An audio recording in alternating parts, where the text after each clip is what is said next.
ఈ కరెన్సీ నోట్లు ఉపయోగించి కూడిక ఎలా చేయాలో నేర్చుకుంటాం.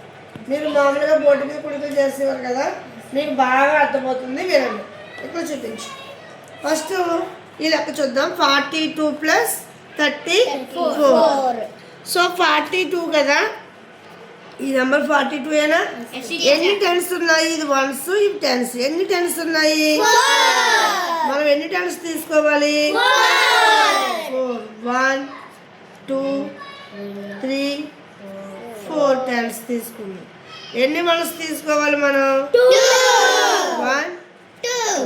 ఓకే, ఇక్కడ తీసుకున్నాం. ఇక్కడికి మనం 42 రూపీస్ మాటవి 42 రూపీస్ తీసుకున్నాం. ఇప్పుడు నెక్స్ట్ నెంబర్ ఎంత? 34. ఇప్పుడు ఎన్ని టెన్స్ తీసుకోవాలి మనం? 3. 1 2 3 టెన్స్ తీసుకున్నాం. ఎన్ని వన్స్ తీసుకోవాలి? 4. 1 2 3 4.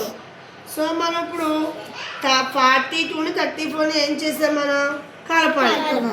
ముందు వన్స్ కలిపేసుకుందాం. ఎన్ని వచ్చింది అక్కడ? 1 2 3 4 5 6.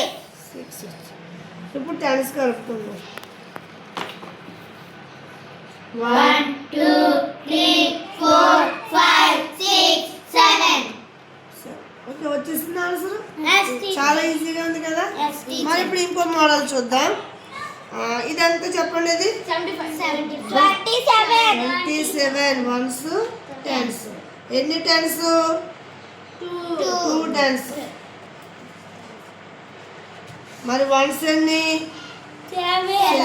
1 2 3 4 5 6 7 వన్స్. ఇప్పుడు 45 కలపాలి. ఎన్ని టెన్స్ తీసుకోవాలి ఇప్పుడు మనం? 4 టెన్స్. 1 2 3 4.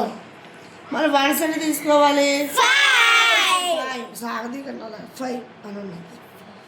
1 2 3 4 5.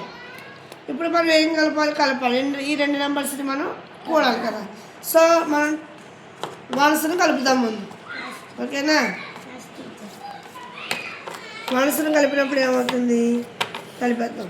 1 2 3 4 5 6 7 8 9 10 11 12 వచ్చింది.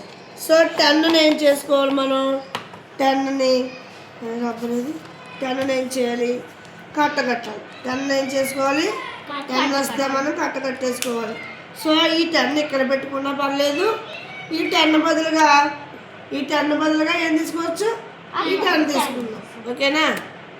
ఇంకెన్ని మిగిలే మన దగ్గర? వన్స్ 2 మిగిలేమాట. ఇప్పుడు మనం టెన్స్ ఉంది కాబట్టి 1 2 3 4 5 6. ఓకేనా? మనం ఇందులో ఏం చేస్తాం? 7 + 5 12 వచ్చింది. 2 ఇక్కడ వేసుకున్నాం. 1 వేసుకున్నాం అంటాం కదా. ఇక్కడ ఆ 1 అంటే ఏంటి? ఇక్కడ 10 అన్నమాట. దాన్నే మనం కట్టేసి దాని బదులుగా మనం 10 తీసుకుని చేస్తాం. ఈ విధంగా మీరు బోర్డు మీద కూడికలు ఇస్తానప్పుడు మీరు నోట్స్ దగ్గర, ఈ నోట్ల దగ్గర, కరెన్సీ దగ్గర పెట్టుకుని మీరు కూడికలు చేయాలి. ఓకేనా?